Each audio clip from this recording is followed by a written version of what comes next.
What is up, everybody? Jersey here from windowcleaner.com. And how are you? I hope you are well. I hope you're excited for the weekend coming up. It's Thursday. One more day of hustle before you get a break. So either way, if you haven't, or if you don't know who I am the host of WCR Nation Window Cleaning Podcast. Also, if you are looking for a rep, that is me.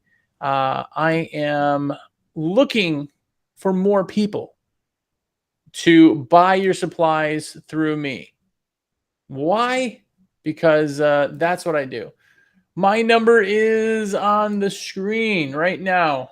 862-312-2026 as a shameless plug, but now it's going to be there all day for the whole shameless plug. So there it is. Yeah, let me know. Shoot me a text if you want to put something in order-wise. I would love to do that. Anyway, what is up to everybody that's in here? Michael, what's going on? What's up? Still learning every day. Yeah, true. By the way, I have a really, really morbid thing that I say. And it is if you think that you know everything, it's time for your life to be over, because that's what life is. Life is just you learning everything you possibly can. Everything you possibly can. And especially in business, you need to know. You need to know everything that you can and keep learning, because things change. You guys have heard the saying, dinosaurs die. That is absolutely the truth. If you just get done learning, then you just, yeah, that's it. You'll never know everything. But anyway, tell me in the comments what you wish you knew before you started. Oh, by the way, also, if you want to follow me on TikTok, because that's what the kids are doing, it's Jersey_WCR_Nation. Yeah. Anyway, Edward, what's up? Edward is here. Best way to remove water spots from two-story building with a water-fed pole. Ooh, starting with a question. I like it. So the best way, as best as it can be, is get a bronze wool attachment, which are called walnut attachments now, because bronze wool is dead. That attachment you can find, put it on the back side of your brush, and now you have a walnut pad, which is a nice abrasive pad. Put that right on the back of your brush. It makes almost like a Y up there. And then you have that to scrub. If it's really hard water, you're going to have some issues. If it's pretty light with you on a second floor, it really is. So you should have no problem there. I wouldn't even use chemicals just because it is elevated. And I also put it in the comments, the link for that one. So go check that out if you want. Or, of course, call me, text me, and we'll get you one ordered. But that's one of the main reasons. I don't really like to have a razor on a water fed, even though there's attachments to make it happen. I don't know, man. I've just had too many razors pop off, and I don't want to be looking up at it when it pops off. So anyway, yeah.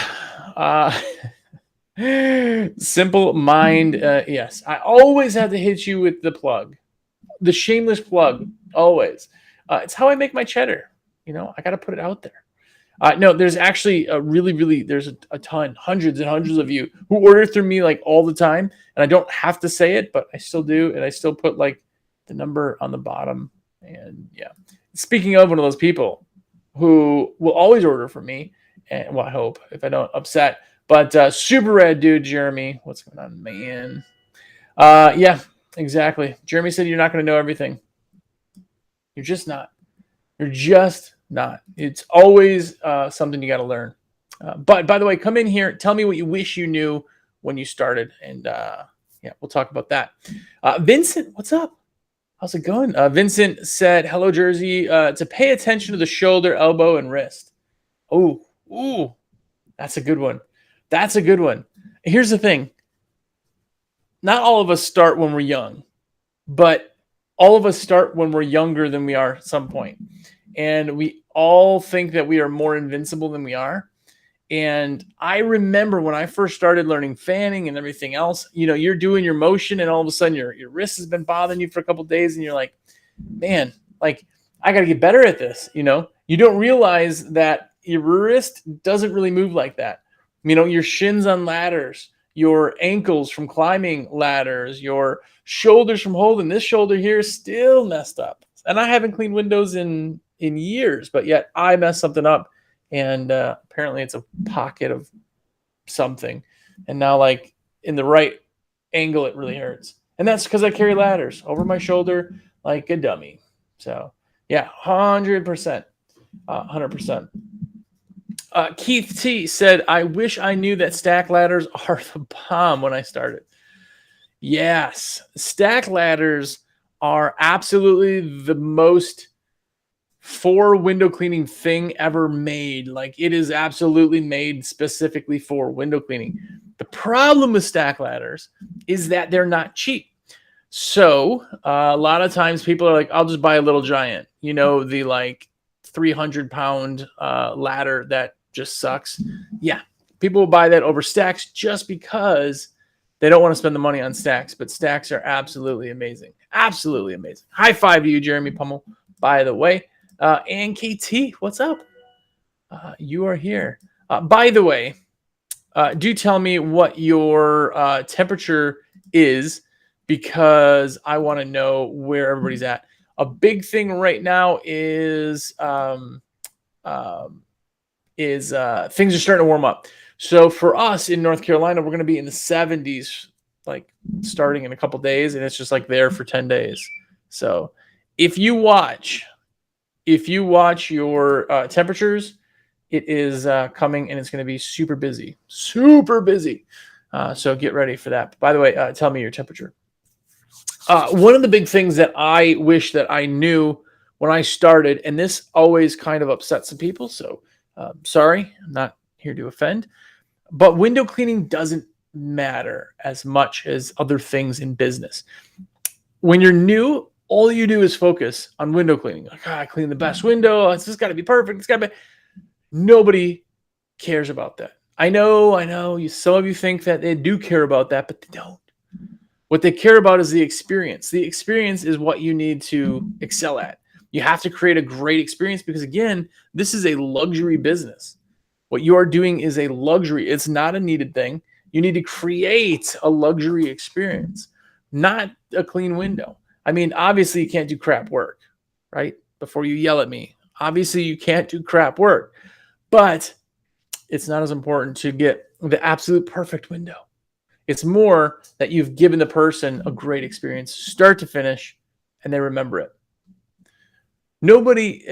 People will say, oh, it looks great. Did you get your windows done? Yeah, it looks great. But nobody's like, oh, man, that window cleaner, he got every little speck off of his. They said, oh, it was great. These guys were so nice. They wore booties in the house. They were just so nice. They were so great. The one guy had a daughter, he had pictures of her. Nobody talks about the actual windows. They talk about the people. They talk about the experience. They talk about letting somebody in their house, and this is who they let in there. That's what they're actually talking about. And I wish I knew that, because in the beginning, I remember jobs that I had spent way too much time on only because I thought that that's what I needed to do, was spend a ton of time on something that didn't really matter. So that's what I wish I knew. But what do you wish you knew when you started? Yeah. Would a set of those stacks fit in the back of a short bed Tacoma? Absolutely. Now they might, you have to put them maybe on an angle. But yeah, they're short. They're like 6-foot sections. There's an overlap. So you can put them on an angle. They're super lightweight. Bring them into houses super easy. They definitely are. Check them out. We have a loaded kit, which, by the way, if you're buying a stack ladder, get the loaded kit because it's got a bunch of attachments. But expensive, but really, really rad. When you can get right into the window, I do wish they still made half sections. If any of you have had stack ladders before, the half section is like the cream of the crop. But they don't make half sections anymore. And there's only one company in the entire country who makes stack ladders now because of the liability. So craziness. Austin, what's up? I'm trying to buy a house right now, and I want to finance the Zero Pure Atom system and start water-fed pull on my nicer residential and car dealerships. Nice, nice.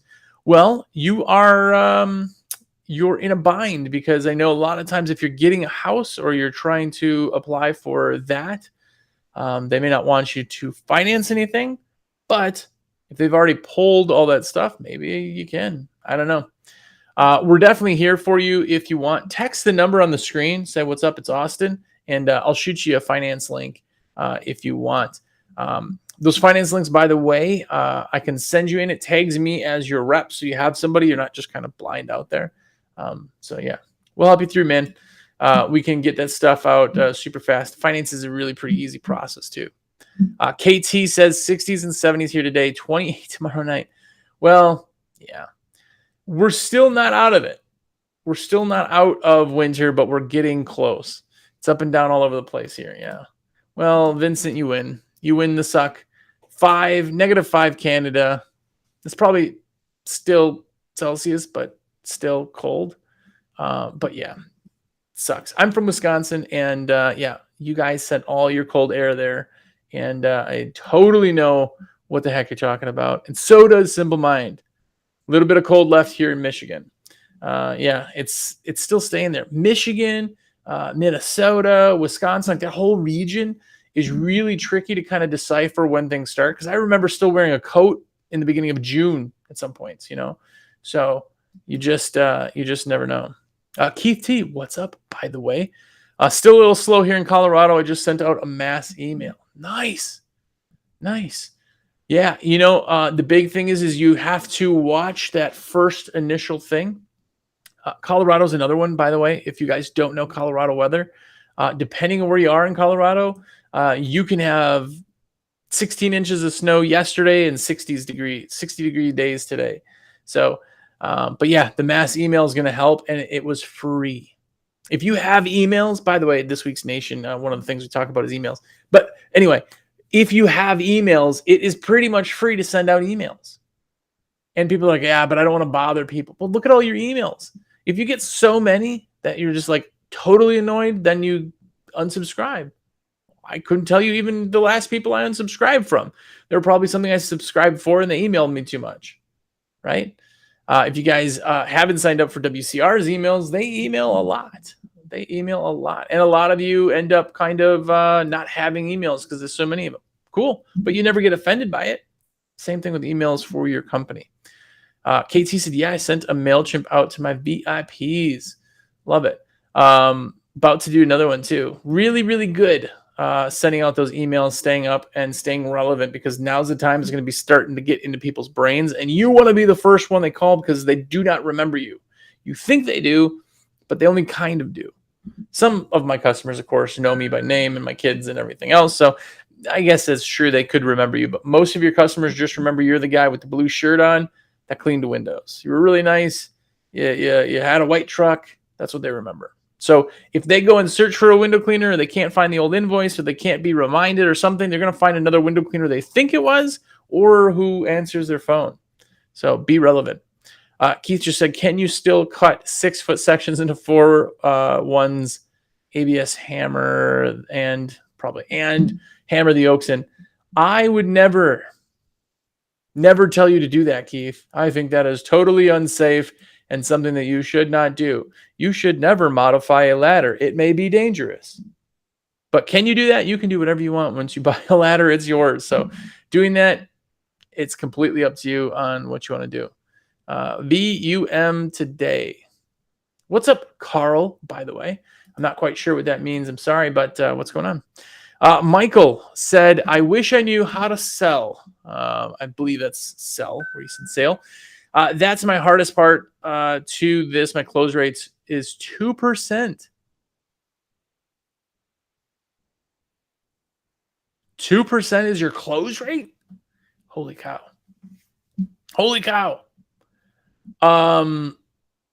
Yeah, I don't even know what to say to that, man. Selling is so absolutely important. To be better at sales is not just like everybody says sales is like a bad word until you're in sales. I'm in sales. I've always been in sales. You're always in sales. You're selling your system or your window cleaning. You're selling yourself. You're selling all that. To get better at sales is to understand the psychology of sales and how to convey a message. That's literally all it is. It's something as simple as if you talk to somebody who is from Jersey, they talk real fast and they get everything out there and they put it all out there. Well, if you talk to somebody from Tennessee like that, they're not going to understand you. You have to slow things down and you have to mirror. There's little things like that where it's not how you say or what you say, it's more how you say it. But there's a ton of books out there. Grant Cardone is great. He's a great read. He is not something you should ever listen to strictly because he's a very hard salesperson, but he really explains the fundamentals of it. There's a ton of sales books out there. If you guys got good sales books, comment in here for Michael, but gotta get those numbers up. That will kill a business if you can't do that. So definitely do better at sales. KT, I might go to Waterford this year if I can get a client to justify it. KT, easy to say before you think you have it, but it's just like a lift. You only rent a lift when you need it, but if you owned a lift, you'd use it so much more. I use Waterford on everything I possibly could. Everything I possibly could. Including dealerships, including all that, but every house, every truck had a Waterford, every crew had a Waterford. It didn't matter if they were commercial or they were residential. They absolutely had it. And congrats, by the way, on picking up a Hobby Lobby. By the way, if anybody else has any cool stories to share and brag a little bit, do it, because this is the time of year that really makes sense. I'm from Wisconsin, near south of La Crosse. I was in the hood, the ghetto. I was in the ghetto of Wisconsin, and by telling you that, you tell me where you think I was. It's going to be right. There's only 3 cities that are ghetto in Wisconsin, and the middle one is where I was. Keith T, what do you do in the winter? I took a winter off and went stir crazy. Man, winter is a really, really good time to basically reinvent everything that you can and stay focused. Now, if you are one that shuts down wholly, and you're like, did I take a month? I take 2 months. Cool. I'm not talking about that. But if you're just like doing a shutdown, but yet kind of bored, reinvent everything. Go in and work 8 hours a day. Or you want to take a vacation, work 6 hours a day. Even if you don't have 6 or 8 hours of work to do, work that long. There's so many things like there is advertising, there's mailers, there's emails, there's SEO work, there's internet things, there's photos to be updated, there's so many things you can work on your business that when you're busy cleaning, you can't work on those things. So hard to stay not stir crazy, but definitely helps. Simple Mind said it's supposed to be in the 60s on St. Patrick's Day in Michigan. That's crazy. That'll actually be relatively nice. My clients like the reminder because they forget. Yeah. Remember, you have to remind people you exist. It's the reason that Jeremy just said WCR emails him every day. Yeah. We do. We stay relevant. If you drive down the interstate right now, I guarantee you'll see a picture of a burger, and it will be from a little mom and pop restaurant called McDonald's that everyone who can speak from 2 years older knows what a McDonald's is. I haven't eaten at McDonald's in years myself, but I know what they are. I know what's on their menu. I know what everything tastes like. I know McDonald's. They're not telling anybody new that McDonald's is there, right? No one is looking at it going, I should try that little place. That sounds good. Yeah. Hun, you ever heard of a McDonald's? We should try it. They're not advertising to new people because everybody knows who they are. They got that down pat. They're part of culture. What they are doing is saying, hey, I know you're hungry and you're thinking of what to eat. Look at this cheeseburger. Remember how good these cheeseburgers taste? Look at these fries and how golden they are, right? Every commercial with a McDonald's is going to have bubbles coming out of the soda, or it's going to have salt flicking down on the fries. Like, they're not explaining what they have. They're not telling you the taste. They're not telling you for a limited time you can, get all this stuff. Have you ever heard of a cheeseburger? They're explaining what they do. They're just really reminding you that they exist. That's really what they're doing. Jersey, why did you stop cleaning windows and do sales for WCR? I sold my company. I actually moved from Wisconsin to North Carolina, and I did not want to be an absentee owner. So I sold it. We did a 4-year buyout plan where I was a consultant for 4 years for that company. I basically got paid for 4 years and decided that I wanted to do something else. And I knew the guys here at WCR, and I know window cleaning in and out. And I felt like I could be a great asset, and started doing that slowly, more part time, if you will. And now I am not part time. And now I get to go in. The fun part of business is like explaining and growing and doing all that fun stuff. And I get to do that all the time now and meet some really cool people. So I'm pretty lucky. KT, just keep it real with people. They will recognize it. 100%. 100%. You find in-person sales to be easier. And I know you're going back to the talk we had about doing phone bids, and I will fight anybody on that one, that phone bids are so much better. So much better. Close rate, your close rate feels higher because of the way that you did close. The other thing is that by the time you show up to their house, then they got to talk to you, right? But how many people did not get a quote from you? How many people said they got somebody else? How many people called somebody else as soon as they hang up from you because you said, "Hey, I can be out there this week to get you a quote," right? Phone bids, man. You call me right now, I can give you a phone bid in under 5 minutes, 3 minutes, 5 minutes if I want to talk to you and really make you feel comfortable.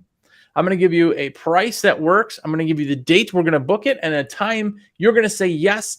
Everything is done. And then before I even hang up, I'm going to give you an upsell and say, "Hey, guess what? We do a bunch of other services. Since we already have you on the books, is there anything else we can go ahead and do for you?" My close rate is close to 100%.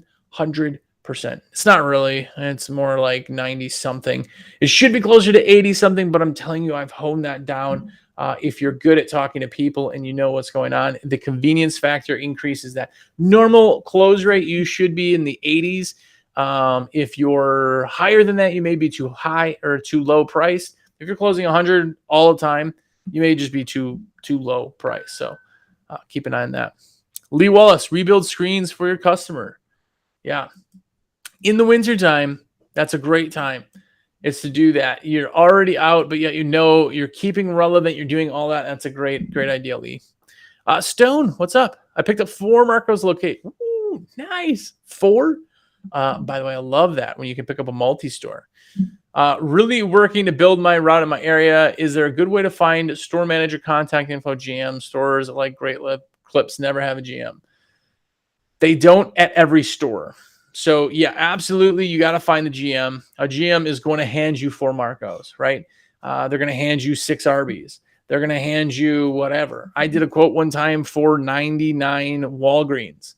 They're going to hand you a big thing, except there's a lot more work involved. A mom and pie can stop in and say, "Hey, my name is Jersey with XYZ. I'd love to clean your windows. Here's a price. What do you say?" And they go, "Yeah." But with a general manager, you have to find them. The way to find them is when you do stop in, which you still need to stop in on route. You have to. There's no way around it. They don't accept EDDM or any type of direct mail. They just don't read it. They throw it away. You have to stop in and show them you're a real person, and more than likely have to do follow-up. But the big thing is in your spiel, when you talk to them, say, "Hey, is the owner or manager around?" They say, "No, our general manager is not here." You go, "Great. Do you have their card?" That's it right there. Leave it. Well, of course, they want to give you the card because they want to go like this and not have to talk to you. So asking that, then it starts the big thing. Now you have to go and chase them. Austin said that he wished he knew that 25% of what you make goes into taxes, self-employment, business tax. When you charge $250, you're really making 150, 185-ish. Yeah, that is a big one. Margins you can really play with, classifications and tax codes. If you can, and depending on how much you make, look at going into an S corporation or S corp. That will save you thousands of dollars a year. Thousands of dollars a year. It's a way that distributions versus payroll. It's a way to pay yourself. Talk to a tax person, accountant. I know it sounds weird, and you're like, "I'm not spending a couple $100 to talk to somebody," but it absolutely is worth it, and it will change your world. Change your world. Could have charged properly from the start. This is my 3rd year in business doing it. And I think you're from Milwaukee, specifically South Milwaukee, but specifically what borders South Milwaukee is Racine. So I am from Racine. But yes, we made it to gangland, so it was nice. But yeah, check it out. And keeping more money is just as valuable as bringing more money in, right? Think about profits and think about $5,000.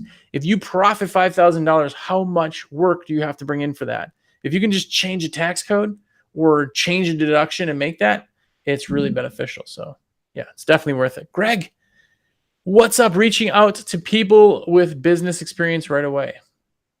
Yeah, you have to have somebody in your corner. You really, really, really have to have somebody that you can kind of talk to, because here's the truth of the matter is the internet. I'm a guy on the internet. I'm just a dummy with this microphone, right? Usually it's hidden, but I change things around. Anyway, there's a lot of dumb people on the internet. The problem with the internet is there's more people who are worried about saying something than what they're saying. And if you don't have somebody who's actually done it or done it the right way, you're going to listen to the wrong people. So take everything with a grain of salt. Everything. KT is 80. Nice. Yeah, KT also said, look on LinkedIn for contacts. That's another big one. You want to get to the top? Find a LinkedIn. Go search it. Window guys picking up new jobs because last guy wasn't consistent through winter. It's huge, man. Winter, I still say, is the number one time to sell route. Number one time to sell route, because guys don't show up and the windows look like crap even if they do show up. KT said, I picked up a lot of work just getting out there and cleaning windows. Yeah. Have cards on hand, do it, and it will build. They'll see you. They'll see your trucks. Always be ready and always be selling. ABS. Always be closing is good, but always be selling your services, selling yourself, letting people know who you are, giving them information, especially on routes. The tighter a route is, the more money every job makes. Like, you will make more money on every job you have right now in a route if you make that route tighter, meaning if you fill it up with more. Because now I don't have to get back in the car and go to the next place, right? You have a $20 job on the other side of town. You're not going to make a ton of money because you got to drive all the way over there. But if you have 30 jobs from here to there, you're making a lot more money on that $20 job, because now you're only driving a minute. Maybe you're just walking next door. You will make more money if you can tighten that up. And winter is the best time to do route, by the way. Window guys, very, very smart gentlemen. Keith said, anyone compare Google LSA versus Google Ads? I'm on LSA and like it, but haven't tried Google Ads. They kind of have different goals. I don't know if that's the right word. Look into it. Google Ads, AdWords, they're all different than, say, Facebook ads, different than TikTok ads, different than any of that stuff. They're all different. They have their own place, but you're also touching different people without sounding bad. By the way, that is my TikTok. If you want to join, follow me with a shameless plug. But the truth is I could say that right now, and I have 361 followers on TikTok. That's it. I've only been on TikTok for a few weeks. I have that many TikTok people, and some of you watching are not even on TikTok. So if I only did my ads on TikTok, all of you who are not on TikTok would not see my ads. In something like a Google AdWords, they put the ads all over. So you're finding them on websites, you're finding them in stores, you can see them on Amazon, you can do all that, right? Makes sense. But people can be blinded to ads. Put it on Facebook, now it gets in a feed. Put it on Instagram, now it's in a feed, right? They're different ads for different places, and you really should have a hearty mix of everything. So there you go. Yeah, KT's talking back. Very, very good. Austin just finished doing a Chevy dealership and a Dodge Jeep dealership. Tried to work with the latter. Wish I could have had a Waterford. Yeah, dealerships are a little bit tough. There's a lot of hydrophobic glass, but yeah, dude, if you haven't gotten a Waterford without listening to me as a sales rep, listen to me as a business owner, it is absolutely amazing. Absolutely amazing. KTC landscaping, is it in my way?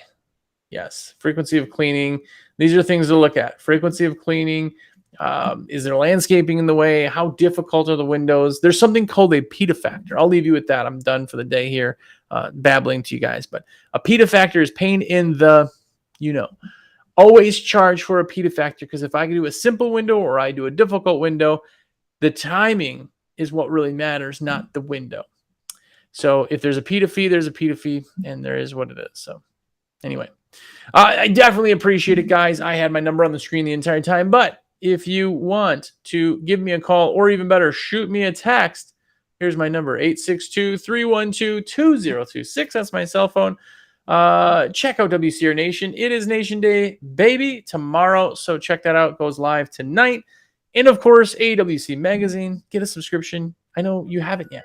Why have you not gotten a subscription to AWC? Do you not have cool stickers, articles, posters? Go to awcmag.com. Get them. Shameless plug done. I'm done.